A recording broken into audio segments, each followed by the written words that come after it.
So, ito naman. Nagamit tayo ng function na pol. Pero, bago ko ipasolve tong problem, introduce muna kita sa pol. Ang pol, basically, ginagamit siya ang formula na a squared plus b squared is equal to c squared.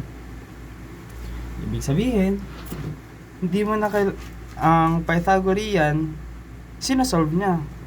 Like, mali. 3 and 4. Kapag nag-pol tayo, 3, 4. Ang lalabas dyan yung hypotenuse, which is yung 5. Yung 5. Tapos, kasama na rin dyan yung angle. 53.13. Angle. 53.13. Ayan. Try natin solve gamit itong formula na to. Ang 3 squared is 9 plus 16. Kasi ang 4 squared is 16. Pag plus natin, 25. 25 is plus 3 squared. Yan. Ngayon, 25 is equals to c squared. Mag-square root tayo. Square root ulit. Bale, 5 is equals to c. Bale, same lang. Same lang nang lumabas sa calculator natin. Just a 5. So, dito naman tayo. Sa part na to, hindi ito naturo ni yung sir nyo. Pero, ang sabi ni Sir Jamil kasi is lalabas to sa exam. Bale,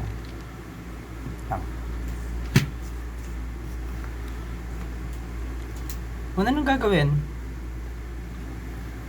gagawa tayo ng table. Ang table.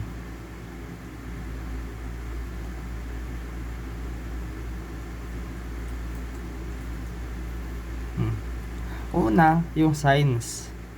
Signs.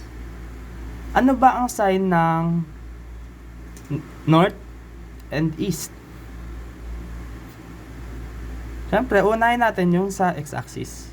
Tapos ito yung y-axis. Remember, Ano ang sign ng x-axis? Positive. Kasi, remember, wait lang, dito natin drawing. Remember na N, E, S, West. Positive, positive, negative, negative. Ayan. Tandaan mo yan, Anong signs ng east? Positive. Ano naman ang sign ng north? Positive. Anong sunod net? Ano ang sign ng south? Negative. Ay, east pala muna. Ano ang sign ng east? Positive. Ano naman ang sign ng south? Negative. Negative. Ngayon,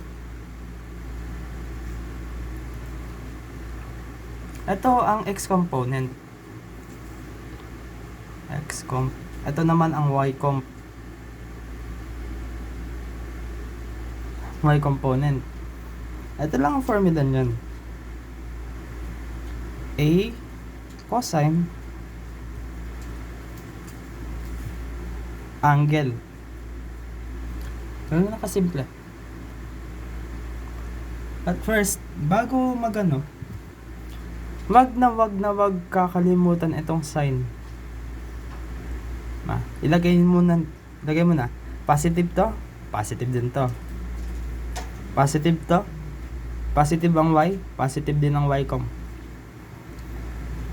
Positive ang x, positive din to. Negative ang y component, negative din to. Ngayon, Dito muna tayo. Diba? Input lang natin to. 5. Gamitin natin yung formula. 5 cosine. Ano yung angle niya? 30 degrees. 30 degrees. 4.33. 4.33. And ito pala is a sin theta. Same lang sila ng formula, nagkaiba lang yung ito. Paano naman kapag yung y? Same lang din. Tanggalin lang natin tong cos, palitan natin ng sin.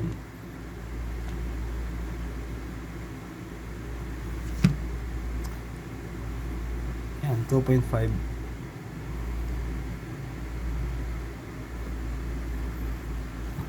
Dito naman tayo sa 8. 8 cosine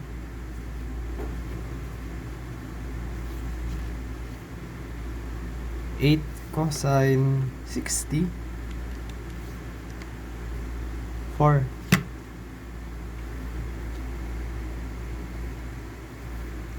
Ganun din sa kabila. Sa y-comp, gagamitin lang natin yung sine. Ang lumabas is 6.93. 6.93. Ngayon, ang next row,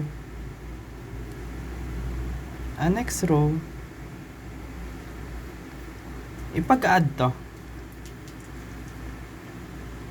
Like pababa. Remember, pababa. Hindi pag-add. Bale, 4.33 plus 4 is equals to 8.33. 8.33. Tapos, sa kabila naman, 2.5 plus minus 6.93.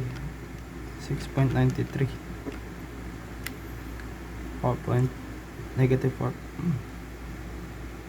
Negative 4.43. Ngayon, ano ang sign nila?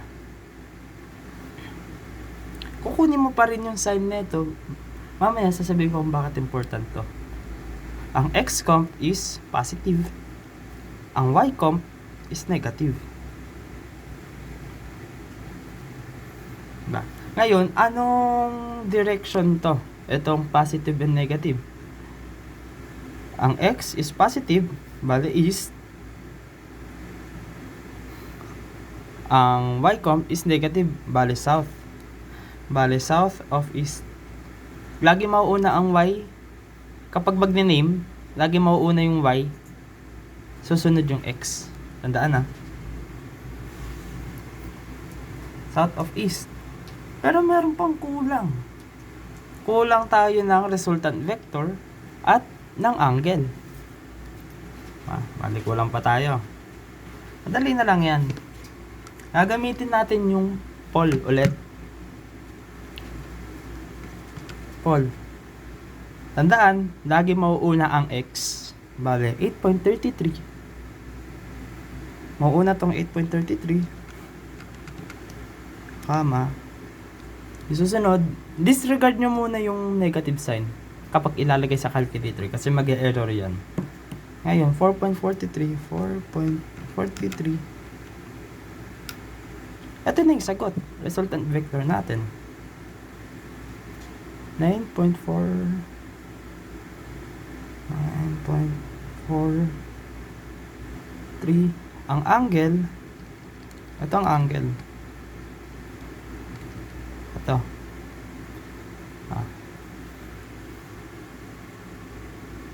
And 28 degrees. 28 degrees. Tapos yung name.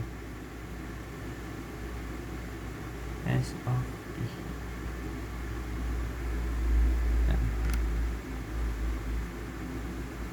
Ano yung sagot niyan?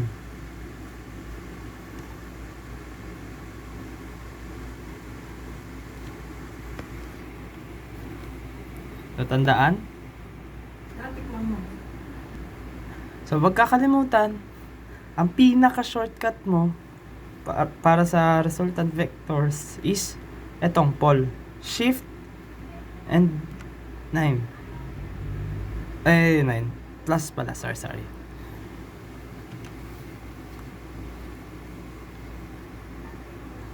Ngayon, para madalian ka, what if tinanong ka?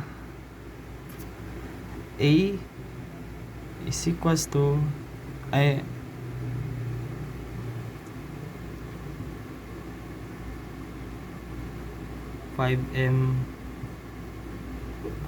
north, B is equals to, sabihin natin 13m. Oh yeah, wag pala kakalimutan ng units sa final answer. So sa case na to, since wala ka naman ng i-convert, pwede ka magdiretso pol. Bali, nagte-teleport ka kagad. Ay! Ano pala? West. Mauuna ang x-axis, which is 13. 13. Tapos, ang y-axis, which is 5. Ito na agad yan. Ito na yan, 14. 13.93. R is equals to 13.93. 93m.